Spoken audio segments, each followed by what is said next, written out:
Hi guys, Everyday Knife Guy here with another simple paracord tutorial, and today I'm going to be showing you how to do the Celtic Bar Weave.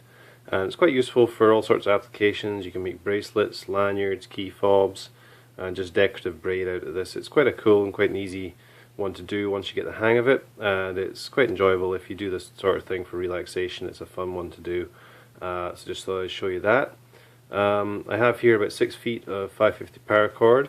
As a very rough guide, if you're making like a 5-inch bar of the weave, you need approximately 3 feet of paracord. So, and that's assuming you don't want any tail in the end to attach it to anything. So always allow yourself plenty, of course. But so for approximately 5 inches, you need around 3 feet. And yeah, so let's get set up here and get started. Alright, the first thing we're going to do is find the midpoint of this cord, which is right around here. Okay, and as in most of these, it's much easier to do it on a flat bench, at least to get started. I'm going to hold it up here so hopefully you guys can see.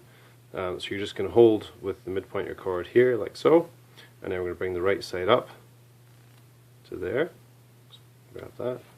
These are going to be our working ends, and we'll bring the left side up like so. So we make 2 loops on either side of the midpoint. Try and not watch this on camera, I might be able to see what I'm doing.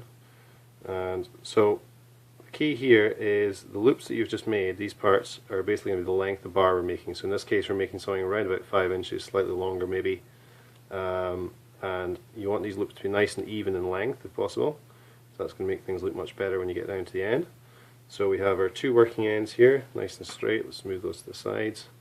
We have our loops that are basically the same length, and we have this all pinched across like that. So keeping that pinched, we're going to cross over these top cords. So we're going to cross the top right one across the left, like so.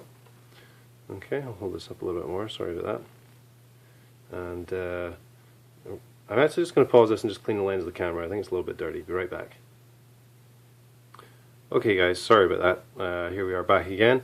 So we've done our loops, we've crossed our cords, and we're going to take this cord, which is the one on the bottom of the cross, and we're going to bring that around here and basically down through the middle. Now the only tricky part of this is keeping everything pinched until you get started. So you want to pinch that up here, and we're just going to bring that cord down through here, okay?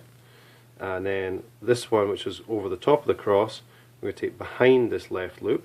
So the right one came over the front of the right loop, the left one's going behind the left loop, and as we come around there we're going to come over this cord we just brought through, and you're basically just going to pull these out alongside the rabbit ears or the loops we made to start with. So once you've done that, you should end up with this shape here. So you should have your 2 loops on top, like so, your 2 working ends underneath, and in the middle you should have a knot that looks like that. Okay, looks like that in the reverse. So you just cross those over. Now the next thing we're going to do is start crossing our loops.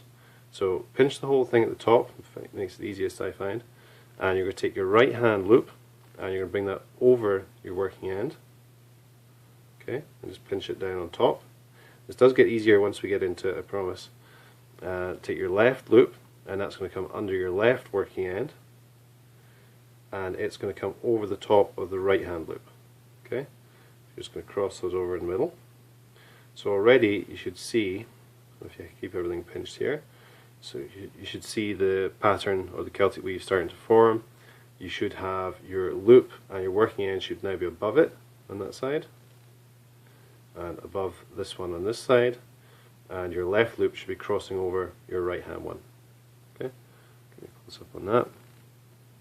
Alright, so we're going to do the same thing with our working ends. You're going to bring your right working end over the loop and pinch that there. You're going to take your left working end under the left loop, so the right one's always over, the left one's always under, and when you bring the left one under, you're always going over the right hand strand. So in this case our left working strand is going under the loop and over the right working strand. We're just going to pinch that like so. It's a little awkward to get going, but once you get a couple of stitches in you'll be fine.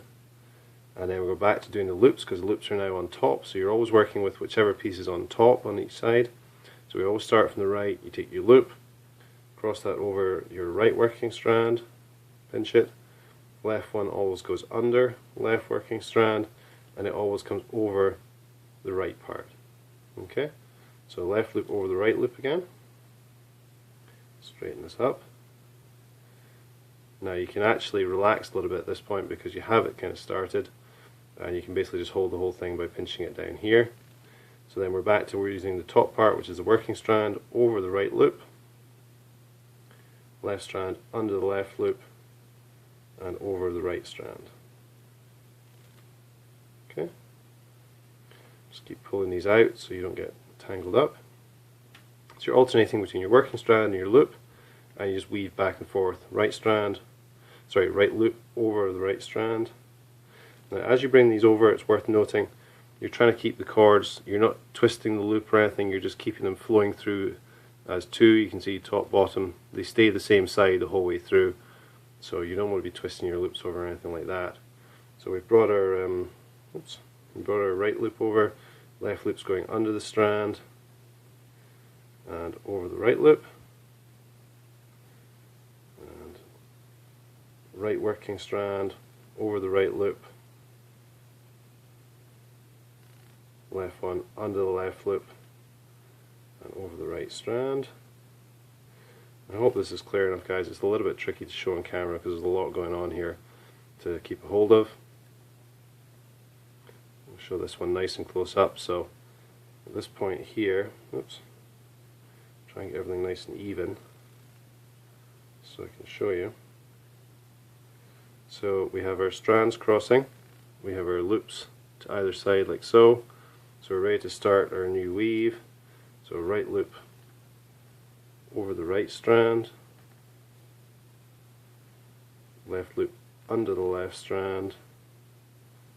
Now the working strand you kind of need to bend up here to let the left loop come underneath, and you're just going to cross the loops over, left over right. You can always be evening this out to check that you're looking okay. This one's maybe not the neatest one I've ever done, but it is a little bit difficult on camera. Come on camera, focus. Get this to go in. There you go. So that's how our weave's looking. See the reverse. So quite a nice decorative weave, quite a cool pattern. And so we're at a point now where I don't know if we can probably try and do one more stitch. So we're going to bring our right hand strand over, left hand strand under, and then over the right hand one.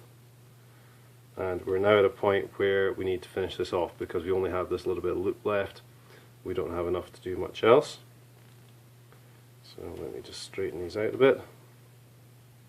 So to finish it off, we're going to bring our right loop over as we normally would. And we're going to bring our left loop round behind and over the top of that. Now we haven't left ourselves be quite enough here to do this properly, but you should have something that looks like that, and you should just have a little bit of loop left on each side. So this is your left loop crossing over your right one. Okay. So looking at it this way, your cord that's coming out the back, which is your right strand, as soon as I get this camera to focus, this is a little bit annoying. Yep. Your right strand is going to come up, and it's going to go down through this loop here. So see if I can back off a little bit and show you. So that's what we have at the bottom. So the one that's coming out the back is going to come up and down through this loop. Okay, and just pull that down through. And then your left strand, which is coming out the top or the front of the weave, is going to go down through this loop here. Camera to focus this. There you go, that's better. Down through this loop here. So you haven't left quite enough slack, but we'll make it work. Okay, so you can now relax the weave basically because it's kind of holding itself together. Just to finish that off fully, I would then take this strand here, the one that's now on the left, and I would come up through this one here.